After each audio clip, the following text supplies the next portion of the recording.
Kelompok Ansarullah Houthi Yaman merilis rekaman gelombang serangan ke Israel, di mana sebelumnya Houthi mengumumkan membantu Iran terlibat dalam konfrontasi militer melawan Israel dan melarang kapal-kapal Israel melintasi Laut Merah.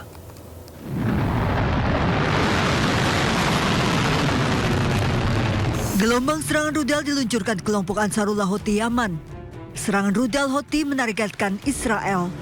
Houthi sebagai kelompok proksi Iran mengumumkan membela Iran untuk konfrontasi militer dengan Israel. Keputusan ini diambil Houthi setelah Iran saling serang dengan Israel akibat Israel melanggar gencatan senjata membombardir Lebanon.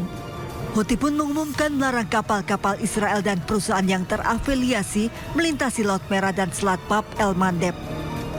وفي هذا السياق تؤكد القوات المسلحة اليمنية على الآتي: أولاً نعلن حظر الملاحة البحرية بشكل كامل وتام على العدو الإسرائيلي في البحر الأحمر، ونعتبر أن كل تحركات العدو أصبحت هدفاً عسكرياً لقواتنا المسلحة من لحظة إعلان هذا البيان. Kini Israel tidak hanya menghadapi serangan Iran namun juga digempur oleh proksi militer Iran Hizbullah di Lebanon dan Houthi di Yaman. Sementara itu kelompok Houthi di Yaman mendukung operasi militer yang dilancarkan Iran terhadap Israel dengan meluncurkan sejumlah drone ke Israel.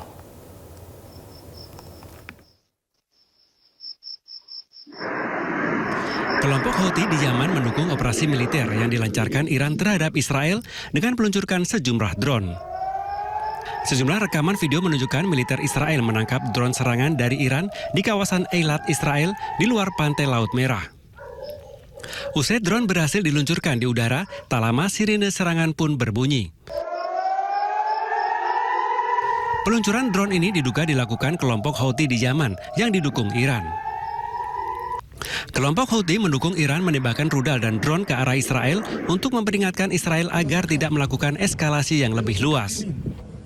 Sementara itu, sistem pertahanan udara Israel berhasil menjegat pesawat nirawak atau drone milik pejuang Houthi Yaman di langit Eilat, Israel Selatan.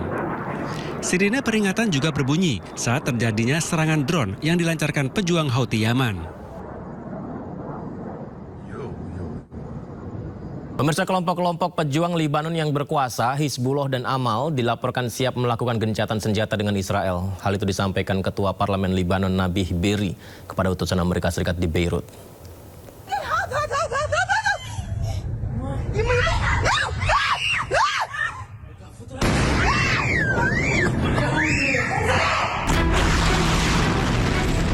Konflik antara Israel dan Lebanon hingga kini masih terus memanas.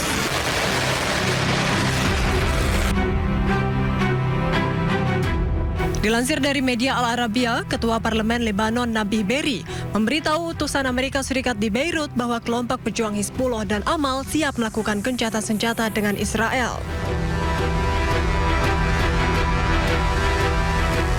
Berri memberitahu duta besar bahwa Hizbullah tidak menentang penarikan diri dari selatan Sungai Litani. Padahal sebelumnya kelompok Hizbullah menolak gencatan senjata Israel dengan Lebanon yang didukung oleh Amerika Serikat. Diketahui serangan Israel telah menewaskan total lebih dari 3.600 warga Lebanon dan lebih dari 10.000 orang luka-luka.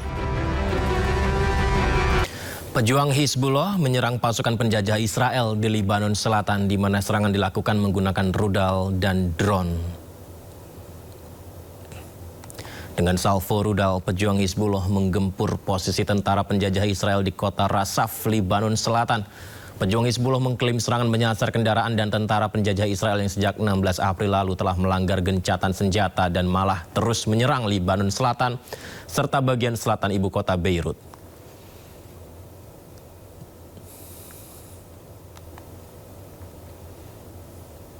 Sementara itu, drone fiber optik pejuang Hizbullah juga menyasar kendaraan tangki penyuplai bahan bakar milik tentara penjajah Israel. Serangan terhadap logistik Israel ini untuk mengganggu pergerakan maju dan agresi pasukan Israel. Pemirsa, serangan dilakukan di pinggir kota Yahmar al-Shakif, Lebanon Selatan.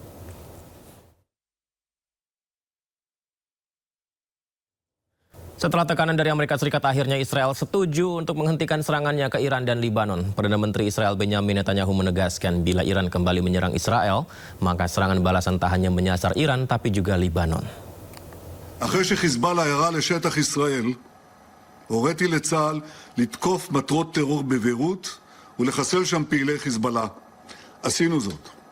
לאחר שאיראן תקפה את ישראל, הנחיתי את צה"ל לתקוף מטרות צבאיות וכלכליות ברחבי איראן. גם את זה עשינו. כרגע האש בחזית הזאת נצורה, כי אחרי שהקינו במשטר הטרור בטהרן, הוא חדל מלתקוף אותנו. במידה שמשטר הטרור יעשה את הטעות ויחזור לתקוף אותנו, נגיב בעוצמה, כי לישראל יש זכות מלאה להגנה עצמית, ואנו מממשים אותה ככל שהדבר נדרש. אני אומר זאת לכם, אזרחי ישראל היקרים, כפי שאני אומר זאת בהערכה ובכבוד בשיחותיי הטובות עם ידידי הנשיא טראמפ.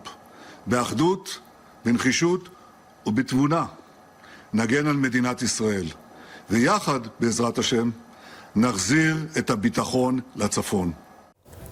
Usai heboh, sejumlah visa delegasi timnas Iran ditolak Amerika Serikat. Menteri Luar Negeri Amerika Serikat Marco Rubio menegaskan mencabut seluruh tiket Piala Dunia yang telah dibeli oleh warga Iran.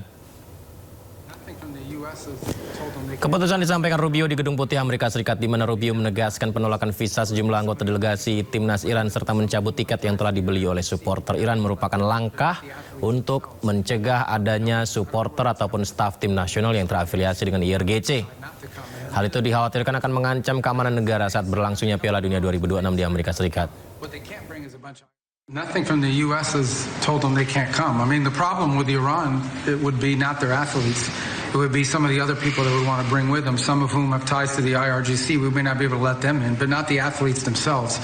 But no one's, I don't know where that's coming from, other than speculation that Iran may decide not to come, and then Italy would fill their spot. But that's, if they decide not to come on their own, it's because they decided not to come. What they can't bring is a bunch of IRGC terrorists into our country and pretend that they're, journalists and athletic trainers. Di keputusan Amerika Serikat, Menteri Olahraga Iran yang juga visanya ditolak Amerika mengatakan bahwa Amerika Serikat seolah tidak profesional sebagai tuan rumah Piala Dunia 2026. Ahmad Donyemali, Menteri Olahraga Iran, menyampaikan kekecewaannya saat sejumlah visa milik pejabat dan staf timnas Iran untuk Piala Dunia ditolak. Ia juga dengan tegas menyebut tindakan Amerika Serikat sebagai tuan rumah tidak profesional. Ia juga sampaikan bahwa timnas Iran akan menghentikan pertandingan jika ada provokasi yang menyinggung Iran selama gelaran Piala Dunia 2026. شکنی‌ها که خب از ابتدا بوده و به هر صورت کاملا رفتار غیر حرفه‌ای و حتما شما بهتر از من می‌دونید که این رفتارها مختص ایران نیست. شما خیلی از کشورها با کشور میزبان مشکل دارن و الان اعتراضات خیلی زیادی از طرف کشورهای مختلف در حال انجام هست. ما هم بر اساس قوانینی که فیفا داره منشور المپیک. Sementara itu tiba di base mereka di Meksiko, timnas Iran tampil mengenakan atribut dengan pesan khusus. Mereka mengenakan pin dengan angka 168.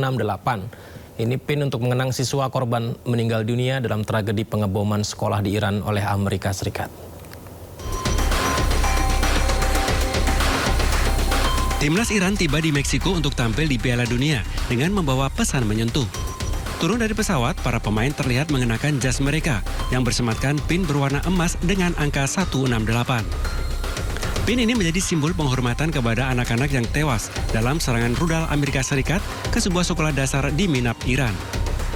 Sebagian besar korban adalah anak-anak perempuan.